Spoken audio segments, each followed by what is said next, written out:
1 जुलाई 2020 से यानी कि 1 जुलाई 2020 से अगर आप बैंक से या पोस्ट ऑफिस से कैश विड्रॉ करते हो तो उस पे आपको टीडीएस कटेगा।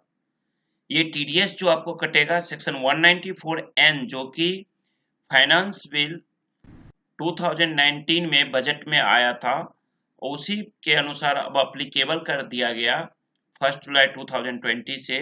और इसको इन बजट 2020 में इसका जो थ्रेशोल्ड लिमिट था उस पे थोड़ा सा कम किया गया है। तो अभी इस पूरी वीडियो में हम सबसे पहले जानेंगे सेक्शन 194 एन के बारे में। टीडीएस का क्या प्रोसीजर है, कौन काटेगा टीडीएस, किसका कटेगा टीडीएस, किस कंडीशन में कटना है टीडीएस, ये सारी डिस्कस करेंगे। और लास्ट में ना एक मैं चार्ट दे दिया हूँ, उस चार्ट से उस टेबल से आपको अच्छा से याद भी रहेगा। तो इस वीडियो को लास्ट तक बने रहिए। जो लोग शॉर्ट में देखना चाहते हैं वीडियो को वो यहाँ पे डिससेटिस्फाइड हो जाइएगा। क्यों? क्योंकि शॉर्ट में देने पे मैं खुद सेटिस्फाइड नहीं होता हूँ। अगर मैं खुद सेटिस्फाइड नहीं हुआ तो फिर आपको मैं कहाँ से सेटिस्फाइड कर पाऊंगा, मैं आपको नहीं समझा पाऊंगा। तो थोड़ा बड़ी वीडियो होगी, देखिए पूरी पूरी प्रोसीजर में। और अगर जो बंदा चाहते हैं पूरा नहीं देखने के लिए तो उनका एक दो लाइन में ही शुरू के 2-4 मिनट में ही आपका पर्पस खत्म हो जाएगा। तो बने रहिए अंत तक ताकि आपको अच्छी तरह से समझ में आ जाए। फर्स्ट ऑफ क्वेश्चन ये होता है कि what is section 194 N. Section 194 N is TDS section. The budget 2020 has reduced the threshold limit for TDS to rupees 20 lakhs for taxpayers who have not filed their income tax returns for past 3 years. Such taxpayers withdrawing cash in excess of rupees 20 lakh above to pay 2% as TDS. Earlier, the Union Budget 2019 has introduced Section 194N for deduction of tax of source on cash withdrawals exceeding rupees 1 crore to discourage cash payments. तो सबसे पहली बात ये आपको ध्यान रखना पड़ेगा। अब आपके लिए है कि जो ये सेक्शन है, the section will apply to withdrawals made by the tax payers including, मतलब ये सेक्शन किस पे लगेगा, किस किस बंदे का टीडीएस कटेगा। तो आपको ध्यान रखना है कि कोई भी इंडिविजुअल पर्सन या एचयूएफ या कंपनी या कोई पार्टनरशिप फर्म है या एलएलपी है या आपको कोई एओपी है, कोई बीओआई है या लोकल अथॉरिटी है, उन सब पे द सेक्शन विल अप्लाई, ये ध्यान रखना है आपको। And who is liable to deduct TDS on cash withdrawal under section 194N of Income Tax Act।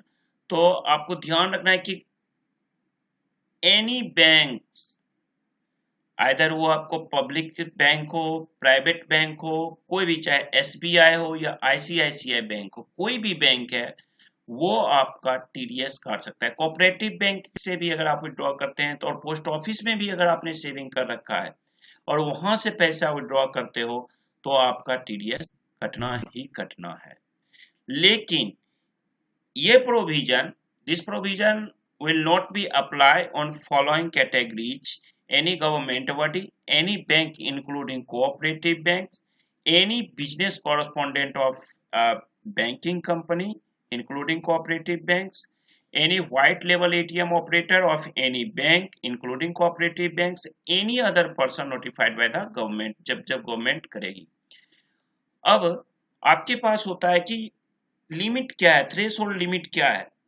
तो सबसे पहली बात, जो थ्रेशोल्ड लिमिट है इसका, अगर बंदा 1 करोड़ रुपया से ज्यादा जब विड्रॉ करता है कैश का, ध्यान रखिएगा 1 करोड़ से more than 1 crore rupees, 1 crore से जब आप ज्यादा करते हो ना, तो जो ज्यादा वाला पार्ट है उस पे 2% टीडीएस आपका कटेगा।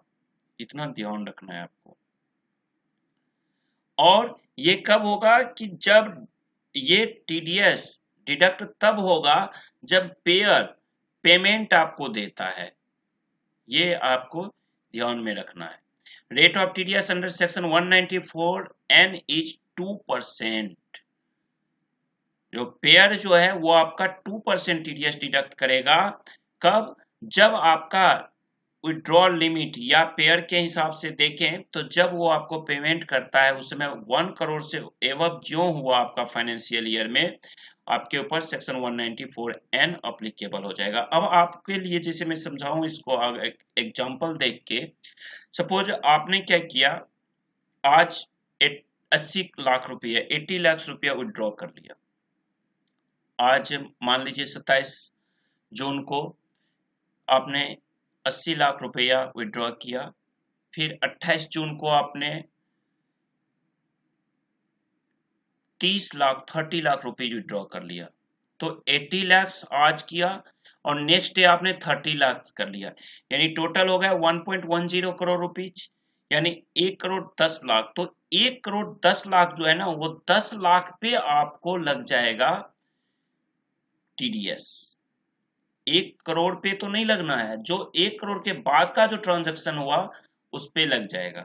दूसरी चीज याद रखिएगा कि अगर कोई पर्सन है उसके पास 3 बैंक अकाउंट्स हैं और 3 डिफरेंट बैंक्स में है, सपोज एक अकाउंट मेरा एसबीआई में है, एक अकाउंट मेरा यस बैंक में है, एक अकाउंट मेरा मान लीजिए कि इंडियन बैंक में है। अब तीनों बैंक से I can withdraw cash of rupees 3 crores without any TDS। इतना आपको ये ध्यान रखना है कि टीडीएस का क्या प्रोसीजर है। अब व्हाई सेक्शन 194N इंट्रोड्यूस्ड, बहुत बड़ी सवाल है कि सेक्शन 194N इंट्रोड्यूस क्यों किया गया। सेक्शन 194N इसलिए इंट्रोड्यूस किया गया कि गवर्नमेंट सोची कि कैश का जो फ्लो है वो कम किया जाए और डिजिटल मार्केट को, डिजिटल ट्रांजैक्शंस को बढ़ावा देने के लिए ये सेक्शन लाया गया और ये काम किया गया इनकम टैक्स में।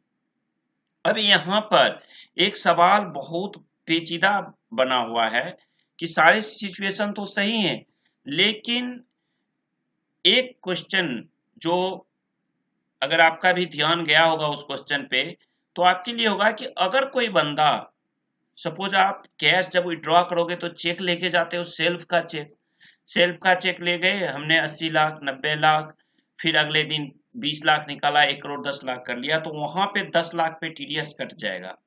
बट मैंने क्या किया, एक बियरर चेक, मैं राम प्रकाश गौतम ने क्या किया, एक श्याम प्रकाश को एक बार 80 लाख का चेक काट के दे दिया, बियरर दिया, वो गया, श्याम प्रकाश अपना आईडी कार्ड लेकर के बैंक में चेक दिया, बैंकर ने उनको 80 लाख रुपीज पे कर दिया।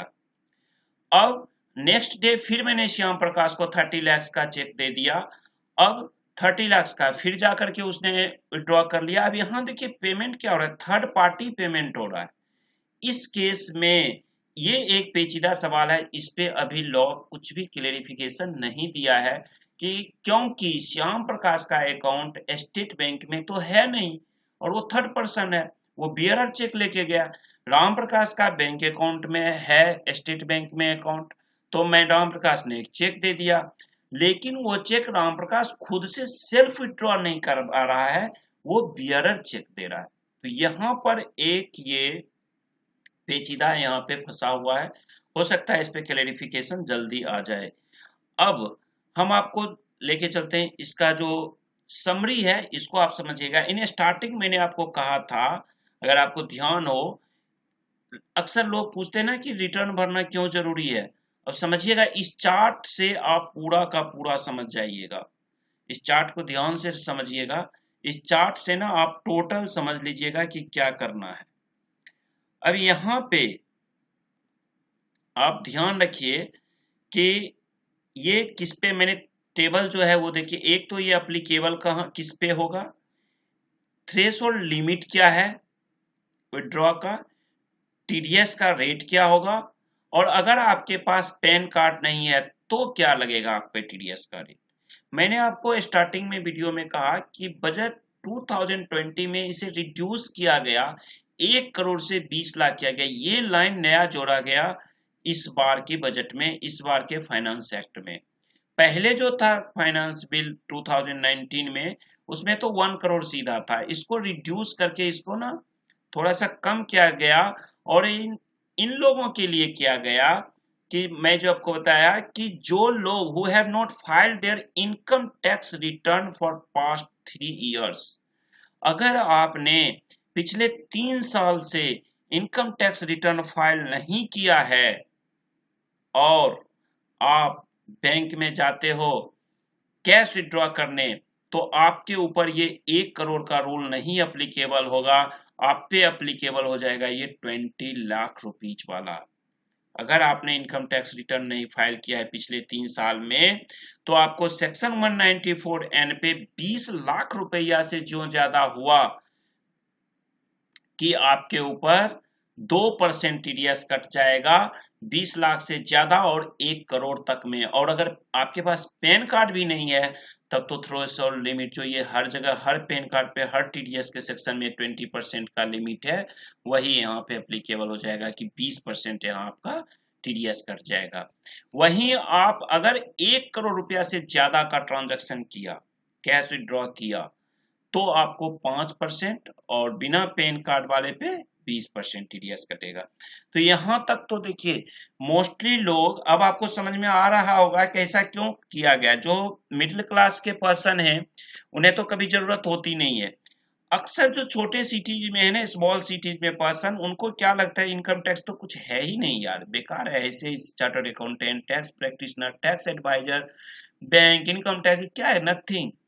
लोग, ताकि मिडिल क्लास के लोग पूरी लाइफ में 30, 40, 50 लाख रुपया अर्न किए, उन्होंने सेविंग किया, एक मकान खरीदना हुआ, वो 50 लाख रुपया कैश विड्रॉ किया, जाकर के पे कर दिया और घर खरीद लिया। उन्हें नहीं पता होता है क्या लिमिट्स है, कहाँ पे हम इनकम टैक्स में फंसेंगे, कहाँ हमें नोटिस आ जाएगी, कहाँ हमें रेड पड़ जाएगा, उन्हें जानकारी नहीं होती है। अब आपको ध्यान रखना है, इसलिए मैं फेसबुक पे भी इस वीडियो को डाल रहा हूँ ताकि हर एक आदमी जाने कि 20 लाख रुपया से ज्यादा और 1 करोड़ तक में तो 2% आपको टीडीएस कट जाएगा अगर आपने रिटर्न फाइल नहीं किया। तो इसलिए मैं कहता हूं इनकम टैक्स रिटर्न चाहे नील का हो, फाइल जरूर करो, ठीक है ना। और 1 करोड़ से ज्यादा हुआ तो 5%। वहीं देखिए दूसरे लोगों को, जो लोग हर साल अपना इनकम टैक्स रिटर्न फाइल किए हैं, कस्टमर्स अदर देन द एवं मेंशन मतलब जो लोग 3 साल का रिटर्न नहीं फाइल किए, इनके अलावा यानी कि जो लोग अपना हर एक साल हर फाइनेंशियल ईयर पे अपना इनकम टैक्स रिटर्न फाइल करते हैं, उनको 1 करोड़ रुपए तक कोई टीडीएस नहीं कटेगा। देखिए कितना बड़ा जबरदस्त बेनिफिट है आपको आईटीआर फाइल करने में। 1 करोड़ रुपया कैश का बहुत रेयर केस पर्सन है जो विड्रॉ करते हैं, जहां तक मुझे लगता है, क्योंकि जब से नई सरकार आई है इसने तो सारे चीज पे रोक लगा दी है। आप कैश में परचेज, कैश में मकान, हवाला का पैसा, ये सब आप कर ही नहीं सकते हो। और जब आप 1 करोड़ रुपया से ज्यादा का विड्रॉ करते हो तब आप पे 2% लगता है अगर पेन है तो, और पेन नहीं है तो 20%। अब सवाल यहाँ ये उठता है, देखिए ये जो लाइन है गवर्नमेंट ने लॉ में दे तो दिया, लेकिन यहाँ देने की जरूरत ही नहीं है, क्योंकि जो बंदा अपना आईटीआर फाइल करेगा उसके पास तो पैन कार्ड होना ही होना है। तो इसकी तो खैर कोई ये सिचुएशन तो आना ही नहीं है, तो इसे हम क्रॉस करते हैं, इसे हम नहीं पढ़ते। हम यहाँ जानते हैं कि अगर आप इनकम टैक्स रिटर्न फाइल करते हो और अगर आप 1 करोड़ रुपया तक एक साल में कैश विड्रॉ करते हो तो आप पे कोई टीडीएस नहीं कटेगा, और 1 करोड़ से ज्यादा आप विड्रॉ करते हो कैश तो आप पे 2% का टीडीएस कटना है। अब देखिए कितना फायदा हुआ। यही नॉर्मल आदमी जो रिटर्न नहीं फाइल कर रहा है उसको 20 लाख तक ही छूट है, 20 लाख से 1 करोड़ तक में 2% और 1 करोड़ से ऊपर होने के बाद 5%। और इस केस में ये सिचुएशन बन जाती है कि आपके पास पैन कार्ड नहीं हो, तो इस केस में आपको 20% का भी लॉस हो सकता है। तो दोस्त, एक तो पैन कार्ड बनवाइए, अपना आईटीआर हर साल जरूर फाइल करिए अपने सिटी में। जो भी आपको नहीं आता है ना, हमारी वीडियो देख लीजिए, फेसबुक, यूट्यूब पे, फेसबुक पे, सब जगह दिया हुआ है। फिर भी नहीं समझते हो तो अपना कोई लोकल बंदे से ना, कोई सीए से, कोई टैक्स प्रैक्टिशनर जो एडवाइजर वगैरह हैं जो फाइल करते हैं ना टीडीएस, उनसे 1000, 500, 2000, 4000 रुपया दे के करवा लो, इन चीजों से आप बचोगे। ठीक है, तो ये इंपॉर्टेंट था और एज समरी आप समझ ही गए। इस टेबल को आपको याद रखना है, और मैं ज्यादा इसलिए आपको समझाया कि जो लोग टीडीएस का जो प्रैक्टिशनर है उनका क्लियर हो गया होगा पॉइंट। और इस वीडियो को हम यहीं पे खत्म करते हैं। मैं उम्मीद करता हूँ कि आप सारा चीज समझ गए होंगे। अगर इस रिलेटेड, कैश से रिलेटेड अगर आपको कोई क्वेरी हो ना, तो ram83prakash@gmail.com पे आप मुझे ईमेल कर देना। क्वेरीज का रिप्लाई तो नहीं कर पाऊंगा, लेकिन अगर ज्यादा क्वेरीज आपकी होती है तो उस पर एक वीडियो 10-15 दिन में आ जाएगी। साथ ही एक चीज और अनाउंसमेंट कर देता हूं मैं कि ITR भरने के लिए प्लीज प्लीज प्लीज मुझे कंसल्ट ना करिए, ना आप व्हाट्सएप करिए, ना आप मुझे मेल करिए या मैसेज करिए, क्योंकि ITR फाइल करने का मेरे पास टाइम बिल्कुल नहीं है, क्योंकि अच्छा टाइम लग जाता है और मेरे ही आदत थोड़ा हटके है। मैं बहुत डीप में करता हूँ। आपको लोकल में 2-4-500 1000 रुपए 2000 तक में मिल जाएंगे भरने वाले, जो आपसे कुछ नहीं लेंगे, फॉर्म 16 में कर देंगे। तो मेरे पास थोड़ा टाइम की कमी है, तो इसलिए बेहतर होगा कि आप अपने लोकल बंदे से, जो भी आपके प्रीवियस एडवाइजर हैं, उन लोगों से आप हेल्प ले लीजिए। तो थैंक यू फॉर वॉचिंग।